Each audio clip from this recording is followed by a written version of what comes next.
Hai guys, saya membuat video ini untuk menyelesaikan tugas bahasa Indonesia saya yang berjudul Pernalaran. Nah, sebelum itu, perkenalkan, nama saya Lebiswanto Putra Danurnaga dengan NIM 203020402037, Program Studi Agribisnis, Fakultas Pertanian Universitas Palangkaraya. Nah, teman-teman tahu gak sih apa itu pernalaran? Nah, pernalaran ini adalah proses berpikir yang bertolak dari pengamatan indera atau pengamatan empirik yang menghasilkan sejumlah konsep dan pengertian. Nah, dalam proses berpikir itu, seorang menghubungkan data-data atau fakta hingga sampai pada suatu kesimpulan. Nah, berdasarkan sejumlah proposisi yang diketahui atau proposisi yang dianggap benar, orang akan menyimpulkan sebuah proposisi baru yang sebelumnya tidak diketahuinya. Nah, dalam penulisan paragraf ada dua pola pernalaran, yaitu yang biasa digunakan, yaitu pola pernalaran induktif dan pola pernalaran deduktif. Nah, pertama, pernalaran induktif. Pernalaran induktif ini adalah suatu pernalaran untuk menarik kesimpulan berupa prinsip atau sikap yang berlaku umum berdasarkan fakta, asumsi, atau andaian yang bersifat khusus. Nah, pernalaran induktif ini berpangkal pada empiris untuk menyusun suatu penjelasan teori atau kaidah yang berlaku umum. Nah, hal yang umum itu berupa generalisasi, kesimpulan, ataupun rapatan.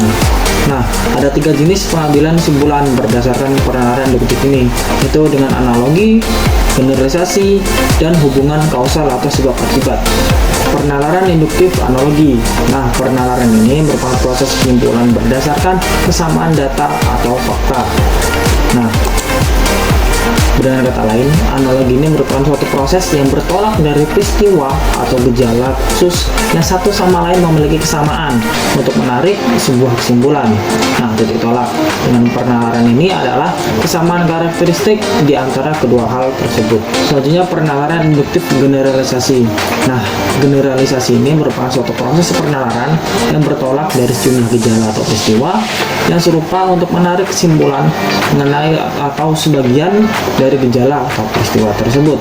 Nah, generalisasi ini diturunkan dari gejala-gejala khusus yang diperoleh melalui pengalaman, observasi, wawancara, atau studi dokumentasi. Nah, sumber data ini dapat berupa dokumen, statistik, kesaksian, pendapat para ahli, dan peristiwa-peristiwa di sekitar kita, seperti politik, sosial ekonomi, ataupun hukum. Nah, generalisasi ini dibedakan atas generalisasi sempurna dan generalisasi tidak sempurna. Dalam generalisasi sempurna, seluruh fenomena yang menjadi dasar penyimpulan itu diselidiki. Nah, generalisasi semacam ini memberikan kesimpulan yang sangat kuat. Dan sementara itu, generalisasi tidak sempurna merupakan generalisasi berdasarkan sebagian fenomena untuk mendapatkan kesimpulan yang berlaku bagi fenomena jenis yang belum diselidiki. Kemudian pernalaran induktif, hubungan sebab akibat atau kausal. Nah, hubungan kausal ini merupakan bentuk pernalaran yang diperoleh dari gejala-gejala yang saling berhubungan. Nah, penalaran induktif melalui hubungan sebab akibat adalah penalaran yang bertolak dari hukum kausalitas bahwa semua peristiwa di dunia ini terjadi dalam rangkaian sebab akibat. Nah, tidak ada suatu kejadian pun yang muncul tanpa penyebabnya. Nah, dan tidak ada satupun gejala dan terjadi tanpa sebab. Misalnya, seorang menderita penyakit kanker darah dan meninggal dunia.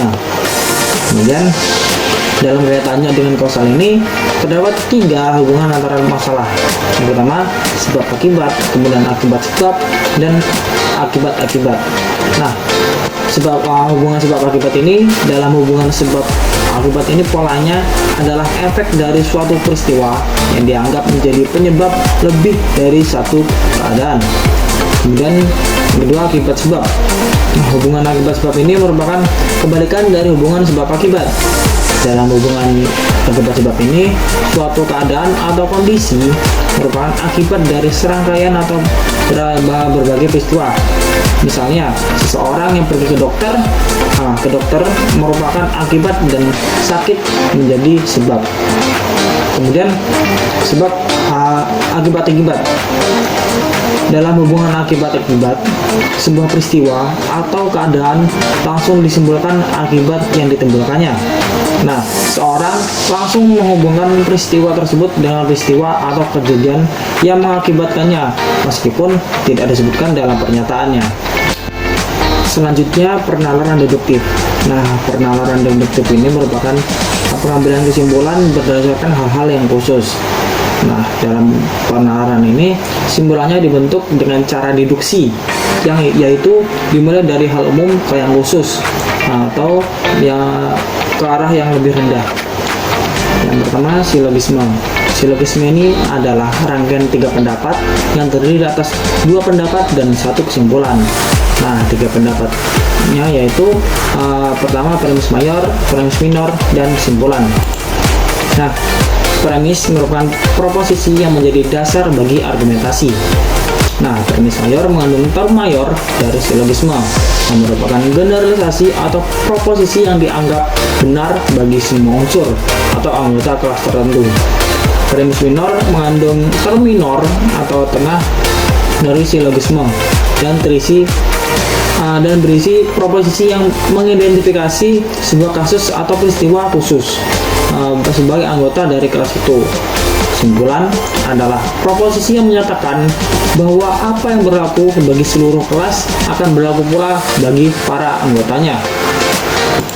Dan silogisme ini dibedakan atas 3 macam, yaitu silogisme kategorik, silogisme hipotesis, dan silogisme alternatif. Silogisme kategorik adalah silogisme yang semua proposisinya mempunyai proposisi kategorik. Nah, silogisme ini terdiri atas 3 proposisi, yaitu 3 term, subjek, predikat, dan term penengah, dan kesimpulan atau konklusi yang disebut sebagai premisnya. Kemudian silogisme hipotesis merupakan silogisme yang premis mayornya berupa keputusan hipotesis dan premis minornya merupakan pernyataan kategoris. Kemudian yang terakhir, silogisme alternatif. Ini merupakan silogisme yang premis mayornya berupa premis alternatif. Premis minornya membenarkan salah satu alternatifnya dan simpulannya menolak alternatif lainnya. Kemudian yang terakhir, antimain. Nah, antimain ini adalah penalaan deduksi dengan langsung yang premisnya dihilangkan atau tidak diucapkan karena sudah sama-sama kita ketahui. Nah, dengan kata lain, antimain ini merupakan suatu proses penalaan yang menghilangkan bagian-bagian silogismenya yang dianggap telah kita pahami. Mungkin cukup sekian penjelasan video kali ini. Jika masih ada yang kurang jelas bisa bertanya di kolom komentar. Oke. See you in the next video and bye bye.